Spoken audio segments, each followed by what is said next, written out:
evening, Kyrian, and welcome in this show. Could you please introduce yourself from the beginning and how did you become what you are today? Oh, my name is Kyrian Corona. I'm from Los Angeles, and I'm so happy to be here in Paris on your show tonight. Thank you for having me. I started off in life knowing that I could do two things well: music and writing. And it's so interesting because I was just tearing my hair out wondering how I'm ever going to make a living doing these two artistic pursuits. But fortunately, I majored in philosophy. Another wonderful way to not make a living. No, I started my career as a musician, playing multi-keyboards and singing. I was very fortunate that I was able to tour the western states of the United States and do my music and have a very good living from that. And then when that started to run its course, I decided to try my hand at writing. So I sent out 22 resumes to the top PR firms in Los Angeles, and I got a call back from the number 3. And I was very, very lucky. I got hired, and the next thing you know, I was an executive, and I had a wonderful mentor who just taught me everything about communications and promoting and, you know, how to get inside the client's mind and how to really communicate. And it helped me so much also going back to music because it helped me to promote the arts. So you seem completely dedicated to your job.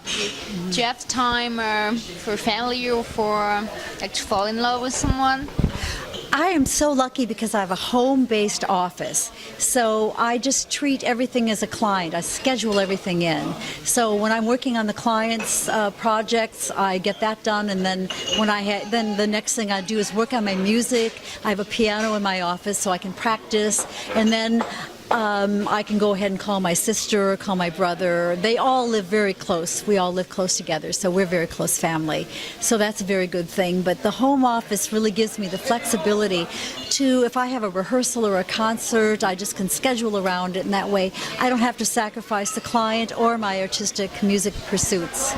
It all works out in the end.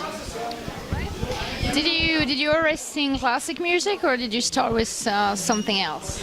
Well, you know, I started off as a classical pianist and singer, and then, you know, young person, of course, you know, I got into alternative music and, you know, rock and all the fun stuff, and that's how I really made my living, interestingly enough.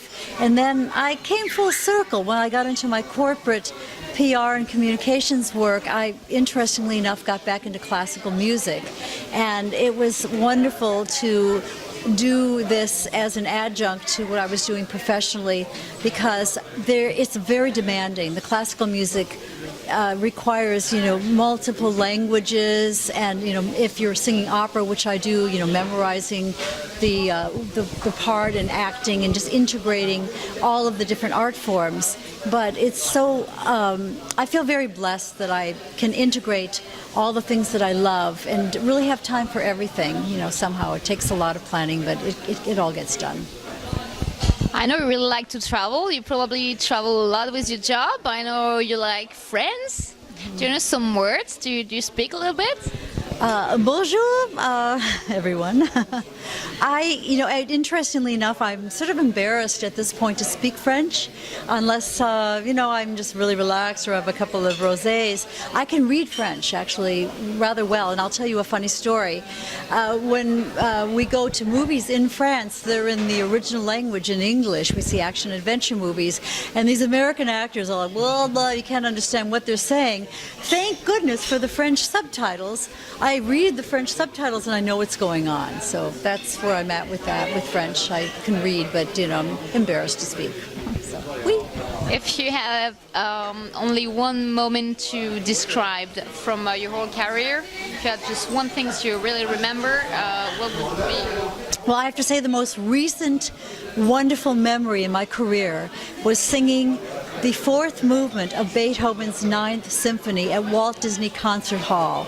It was an experience of a lifetime with an incredible orchestra and amazing chorus. And that was about a month ago.